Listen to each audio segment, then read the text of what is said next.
आप सभी का अभिनंदन है इस रबी महाअभियान में।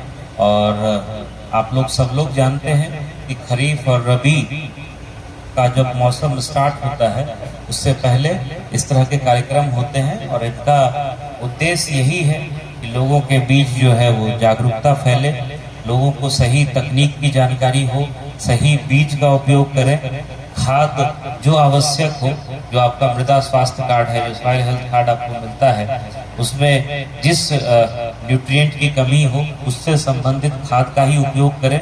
ऐसा नहीं कि सब्सिडाइज रेट पर खाद मिल रहा है तो कोई भी खाद जो है कहीं भी उपयोग कर दिए। वो आप लोग सब लोग आजकल तो बहुत सारी चीज़ें यूट्यूब पर, सोशल मीडिया पर उपलब्ध हैं और मृदा की उर्वरता, मृदा की गुणवत्ता कैसे बरकरार रहे, इन सब चीज़ों पर इस पूरे महाअभियान के दौरान विभिन्न स्तरों पर चर्चा होगी।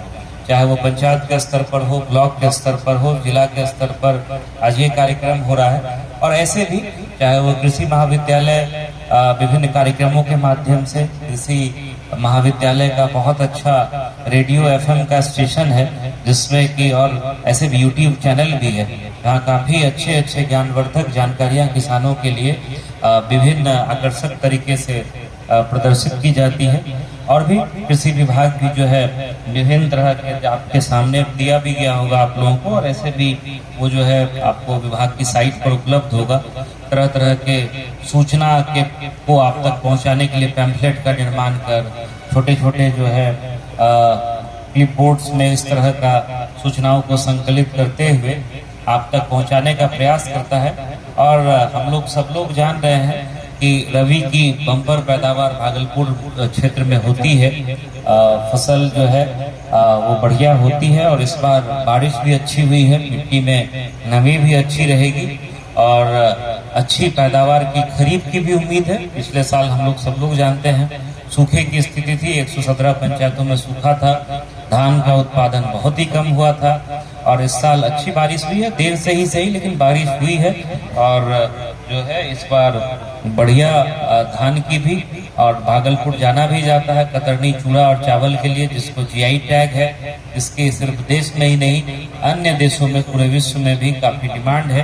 तो इस बार अच्छी पैदावार की उम्मीद है। और आप लोग ये भी जानते हैं कि पिछले कुछ सालों से हम लोग लगातार प्रयास कर रहे हैं कि कतरनी चावल, चूड़ा और जो यहाँ का जर्दालू आम है उसको हम लोग कैसे वैश्विक मार्केट में पहुँचाएं। उसके लिए विभिन्न स्तर के जो एक्सपोर्टर्स हैं उनसे बात हुई है, उनका वर्कशॉप हुआ है, यहाँ के किसानों को विभिन्न स्थानों में भेज करके ट्रेनिंग कराया गया है।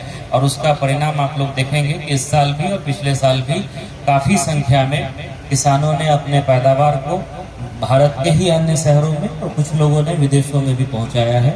इससे आपको बेहतर मूल्य भी मिलता है, बेहतर पैकेजिंग के बारे में आपको जानकारी मिलती है और अच्छी मार्केटिंग होने से जो है किसानों का जीवन स्तर भी काफ़ी जो है उनके आर्थिक स्थिति में भी धीरे धीरे करके सुधार होता है।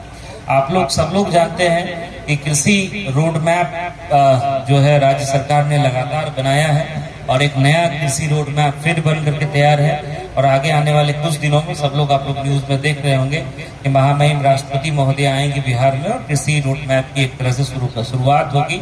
और उसमें एक एक कंपोनेंट को सम्मिलित किया गया है, कैसे फसलों को डाइवर्सिफाई किया जाए, सिर्फ धान चावल तक ही हम लोग ना सीमित रहें। मान लीजिए बारिश नहीं होती तो कौन सी फसल, मक्का है या और भी कौन सी फसल है जिसमें कि अच्छी पैदावार कम बारिश में भी, या जो क्लाइमेट चेंज हो रहा है, जो पर्यावरण में बदलाव हो रहे हैं, उस कंडीशन में भी कैसे बेहतर फसलों का उत्पादन किया जा सकता है। तो जो क्रॉप डाइवर्सिटी है, और गंगा के किनारे माननीय मुख्यमंत्री जी ने शुरुआत किया है कि जैविक खेती के माध्यम से कि मिट्टी की उर्वरता भी बची रहे और लोगों के स्वास्थ्य पे भी कोई उसका दुष्प्रभाव ना पड़े, तो उस पर भी काफ़ी काम हुआ है। अब आगे ये करना है कि जैविक प्रोडक्ट्स को कैसे बेहतर मार्केट में मिले।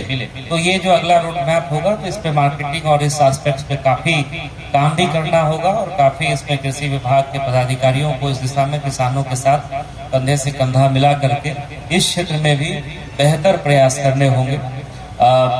विभाग की तरफ से ढेर सारी स्कीम्स हैं, अभी आपको जिला कृषि पदाधिकारी ने बताया भी और आगे जब आपकी ट्रेनिंग होगी उसमें भी बताया जाएगा। मेरा आप सभी लोगों से यही कहना है कि जो परंपरागत खेती है उसके अलावा उर्वरक की कहीं कोई कमी नहीं है, आप देख भी रहे होंगे। हम लोगों के पास इतना ज़्यादा स्टॉक है कि हमको लगता है कि इस खरीफ के सीजन में उपयोग होने के बाद भी जो है स्टॉक बच जाएगा। तो उर्वरक का और कोई आर्टिफिशियल किसी तरह का अगर क्राइसिस क्रिएट करने का अगर किसी तरह से कोई ताक में रहता है तो उस पर हम लोग फिर कार्रवाई भी करते हैं, FIR भी होता है, कई FIRs हुए भी हैं, या मतलब ब्लैक मार्केटिंग करने का प्रयास, ऊंचे दर पे बेचने का प्रयास, तो इसमें कार्रवाई लगातार कृषि विभाग से। और ये कुछ गड़बड़ करने वाले लोग होते भी हैं, चाहे वो किसी भी फील्ड में चले जाएं, तो उनका एक ही इलाज है, अगर सूचना मिलती है जांच हो जाए, जांच में अगर सूचना का सही सत्यापन हो जाता है बिल्कुल कठोर कार्रवाई होनी चाहिए। FIR करिए, जेल भेजिए, लाइसेंस रद्द करिए, बहुत स्पष्ट है। उर्वरक की कोई कमी नहीं है, बेहतर कृषि की तकनीक है, उसका भरपूर उपयोग करिए।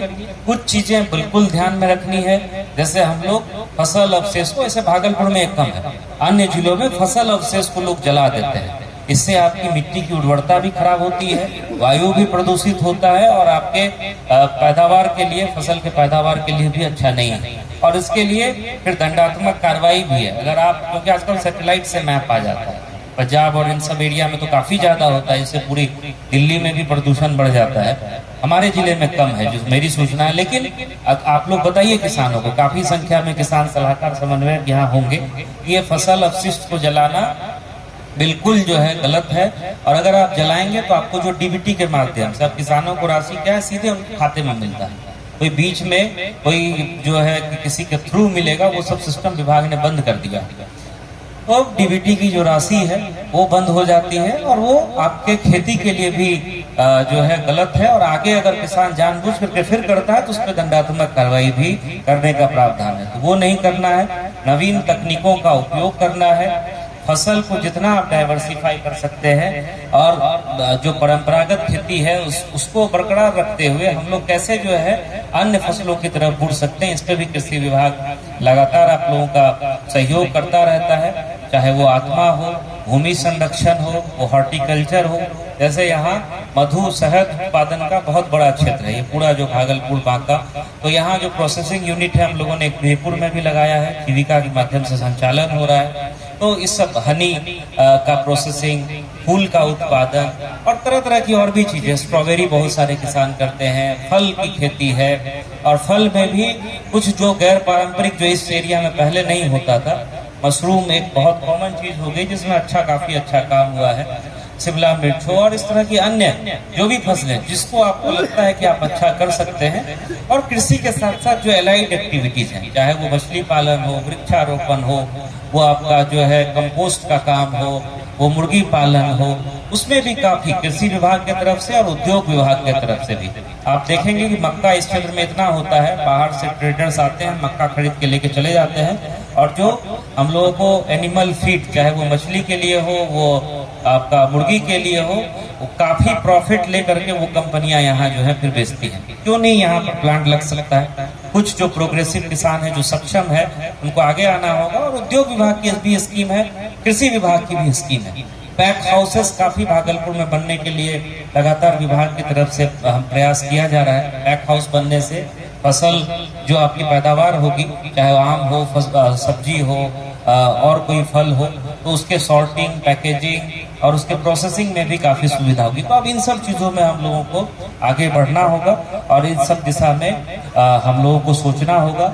और जैसा मैंने पहले भी बताया, सारी चीजें सोशल मीडिया प्लेटफॉर्म पे हैं, उनका भरपूर लाभ उठाइए। कोई जानकारी चाहिए विभाग के पदाधिकारी कर्मियों से लीजिए। और भागलपुर के किसान ऐसे भी काफी प्रगतिशील हैं, सब लोग पूरे राज्य में जाना जाता है, एक अलग पहचान है। तो निश्चित रूप से आप लोग बेहतर करेंगे। इन्हीं शब्दों के साथ आप सभी को ढेर सारी शुभकामनाएं और आगे का रबी का सीजन है उसके लिए बहुत बहुत शुभकामनाएं।